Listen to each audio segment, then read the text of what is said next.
I've got a question for you, and I want you to be honest with me. Does your business partnership program go beyond snacks for your postie and contra with your local pub? I hope so. Forrester found out that brands with mature partnership programs grow revenue twice as fast and see 28% of their revenue come from emerging partnerships. I'd love to see your local pub do that for you. To get a kickstart and partner with some of the world's most credible content creators, influencers, mobile apps, and other brands on a performance basis, check out Impact, a technology company transforming the way we do partnerships at scale. Visit impact.com/growth to learn more, or jump back into episode 81, where we hear how Booktopia is driving growth through the power of partnerships. Welcome to The Checkout. We catch up with previous Add to Cart guests and ask them 5 quick questions to get to know them better and leave you with a little extra inspiration to get through your Friday. Here's your host, Bushy. Today's checkout features Martin Filz, CEO of PureProfile, and Anastasia Lloyd-Wallis, Chief Operating Officer and Head of Insights at Retail Doctor Group. They are both experts in research and retail. They've joined us to share the collected data from 1,000 people across all demographics to generate a great loyalty report called How to Grow Consumer Loyalty. We unpack that on Add to Cart. Anastasia and Martin, welcome to the checkout. We are here to ask you 5 questions. We had a great chat earlier around your research around loyalty in Australia for retailers, titled How to Grow Loyalty, available for download. We've got it in the show notes there. But we're here to learn a little bit more about both of you. So I've got 5 quick questions. As experts in retail, this is going to be fascinating. First question is, what is the weirdest thing that you've ever bought online? Anastasia, I'll start with you. Okay, well, this is probably giving away a little bit too much, but I'm a big Disney nerd. So recently, I've been to all of the theme parks apart from Shanghai, and I've been searching for a Disney handbag. And I went to Florida, and I was like, I'm going to buy myself one for my birthday. Couldn't find it. Went to Paris recently, Disneyland. Still couldn't find the handbag. So I've got this very, very niche Mickey Mouse Disney handbag that's exclusive to, you can only buy it inside a Disney theme park. But I managed to find the one I wanted with Disney, Mickey Mouse, the castle, the fireworks on eBay. And I had it shipped from America, that someone had, been to Disneyland. It was only available in Disney World in Florida. They managed to go there, purchase it, and they've shipped it over from America. So it's not weird, but it's very, niche and nerdy. I'm going to Japan Disneyland in a fortnight, so I'll keep an eye out for handbags. It'll look weird, me browsing the handbag section in Disneyland, but I'll do that for you. Martin, what about you? It's a foolish, ignorant usage, but it was when the world was getting rid of packaging. And so this a few years ago now, before COVID, so I thought metal straws are what we're going to do. So with one of my younger children, we were going to start up a little business for her, offering sort of metal straws in a way of raising money for charity. And I thought I was buying 1,000 and I bought 10,000. And so the garage still has about 9,900. It didn't work, by the way. So the garage still has about 9,990 metal straws, and we give them out. So people come to the house or Christmases or whatever, and they get metal straws to take home, all different shapes. So I'll send you some, Nate. Thank you. Maybe there's a partnership with, Anastasia's client, Chai Tea, that maybe they can take some off your hands at a really good rate. All right, number 2, Martin, I'll stay with you. Which retailer has inspired you most recently? I'm still blown away by what JB Hi-Fi did, and JB Hi-Fi regarding same-day delivery. And so what they started to do was their store employees got paid to drop off products at the end of the day, at the end of their shift. And so it literally meant at 3 o'clock, 4 o'clock, 5 o'clock, whatever it was, you could order something from JB Hi-Fi and it would be dropped off at your house sort of when the shift finished. And I just thought that was so innovative, and it helps employees who aren't necessarily on a huge salary, might be part-time work, etc. It gave money to them. It meant I got same-day delivery. That's one that still sits with me, and they've been doing that now for a couple of years. It's a great example, isn't it? Because it's one of those ideas that if brought up in a lot of businesses, there'd be so many barriers that are just put up in front of it straight away and like, no, can't do it because of XYZ, but they've got like, no, we'll find a way. I love it. Anastasia, any retailers inspiring you recently? Yes, I've actually just come back from a retail trip to London and saw some phenomenal retail over there.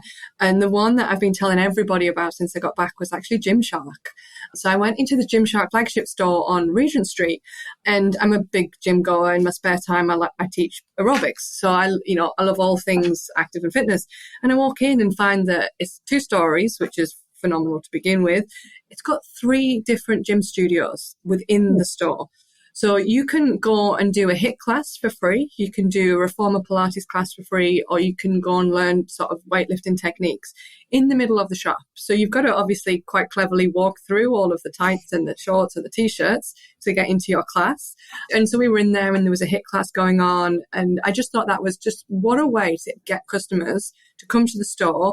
And you don't need to purchase anything. You walk through, the class is free, but obviously you see the newest Gymshark range and you can't help but think, oh, I really need that new pair of tights. And then they've also built in like a fitness cafe as you exit. So you exit and you get your smoothie, your shake, whatever else, a place to sit that, again, happens to be in the middle of the store. So you can look at all of the items while you sit and drink your smoothie. And I thought it's just a great way of sort of taking a brand and what that brand means, but also just engaging in that in-store. And I was like, I wish I lived in London. I'd be coming to these HIIT classes all the time. That was great. Yeah, I'm sure you wouldn't be walking in Nike gear, right? Well, exactly. That's it. Love it. That's a great example. All right, number 3, name a piece of tech that you or your e-commerce business or your agency couldn't live without. Anastasia? This one was a really tough one for me because I'm actually quite classical. I've got, a degree in maths and I do everything in spreadsheets. So I'm actually quite one of the laggards with regards to tech. But the moment all I hear about is AI, and the one thing that actually I'm finding I'm starting to use and starting to get our business to use is AI image generation. And this is the one thing, it's, we're not an e-com business, so we don't use tech on a daily basis, but AI image generation, we've found, has been saving us so much time, so much effort, and it's almost starting to become that ingrained part of life. So for me, it was quite a shift because, like I said, I'm quite old school, quite, traditional in the way that I do things, but this was quite an eye-opener. Brilliant. Martin, any tech for you? Yeah, so I think on personal level, it's same as Anastasia, ChatGPT 4 and now 4.0 is amazing. But ChatGPT 4, I have to keep my voice down a little bit, but, birthday cards, it's fantastic for kids' school projects. It's something that it's really using day-to-day life. But we just did, from a PureProfile, we just did a recent study on this, and we asked, what can't you live without? It wasn't just technology. Number 1, 68% of people was mobile phones. Number 2 was music. So really looking at streaming and how people have music on the go. Number 3 was TV streaming, and then being old school chocolate was number 4. That's fantastic. I mean, that's what ChatGPT was invented for, to help men like us write birthday cards that are actually have some emotion and feeling in them.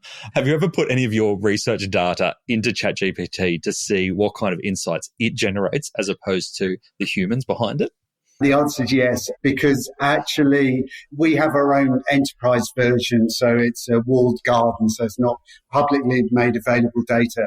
But it's really all about patterns, and sometimes you do come into research with prior biases and your own belief system, and ChatGPT or any of the tools, any of the AI tools are really powerful in being able to just see patterns off the top. So all clients, and I was away on a trip recently, and I was talking to an organization that rented out shipping containers, and they said, we don't see how AI will work for us. And I said, well, actually just put all of your data into a walled garden of AI and look at patterns, look at when they're being ordered, for how long, who's ordering your shipping containers, what the cost is, what time of year it is, and you'll see patterns that you wouldn't have seen without it. So phenomenally powerful. We haven't even, this podcast wasn't about that. We haven't even scratched the surface. We don't even know whether it's going to end up with AI. Amazing. Yes, absolutely. And we'll come back to you for your prompts on our birthday cards as well. Number 4, can you recommend a book or a podcast that our listeners should immediately get into? Martin, I'll start with you. Well, obviously, your podcast, Nathan, we have to say that. Very kind. One that I often turn to is Diary of a CEO. And it's about having that wide range of guests. He's got a great way of questioning guests or having conversations with guests, but it's understanding, picking out little pieces. And for me, I'm phenomenally interested in business, and he often has business people on. That's a key base of it. But also he talks a lot about health and diet and mental health and exercise, just as Anastasia touched on.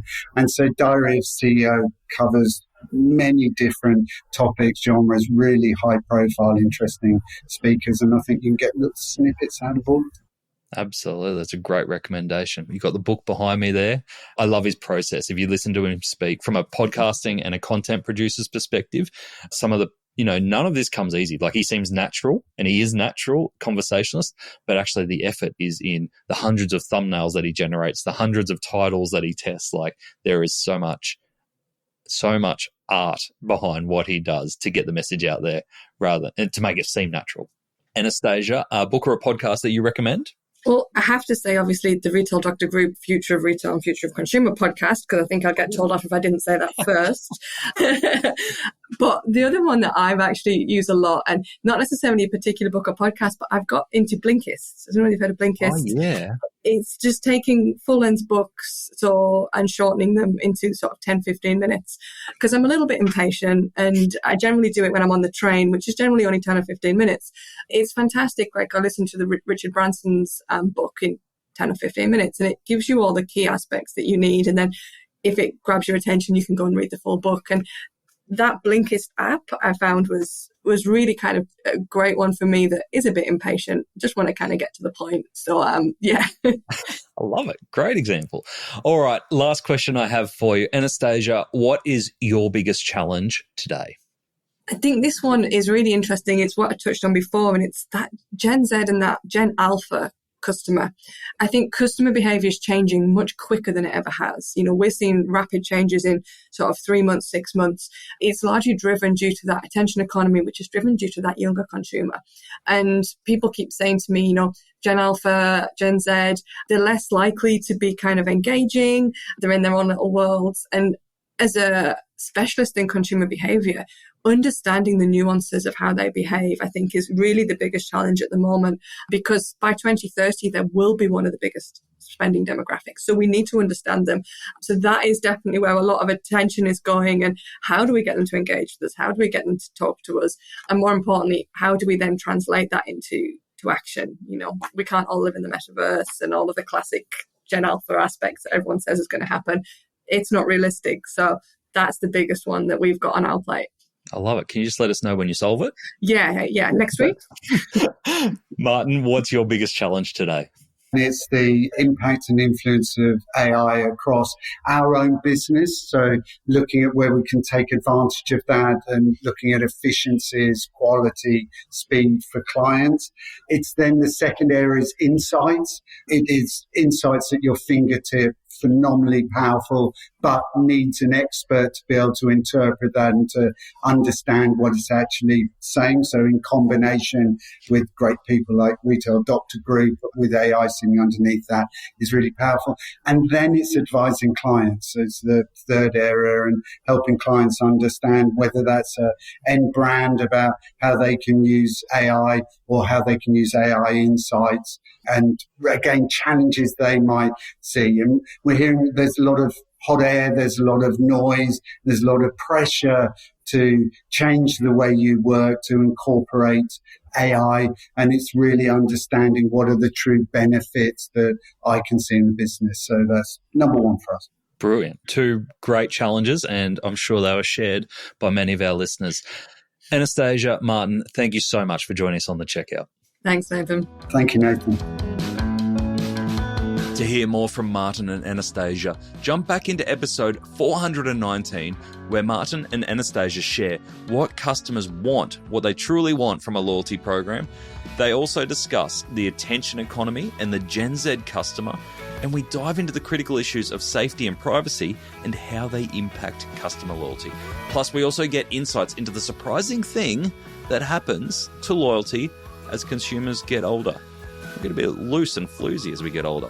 There you go, bit of a giveaway. Thanks for listening, and until next time, keep adding to cart.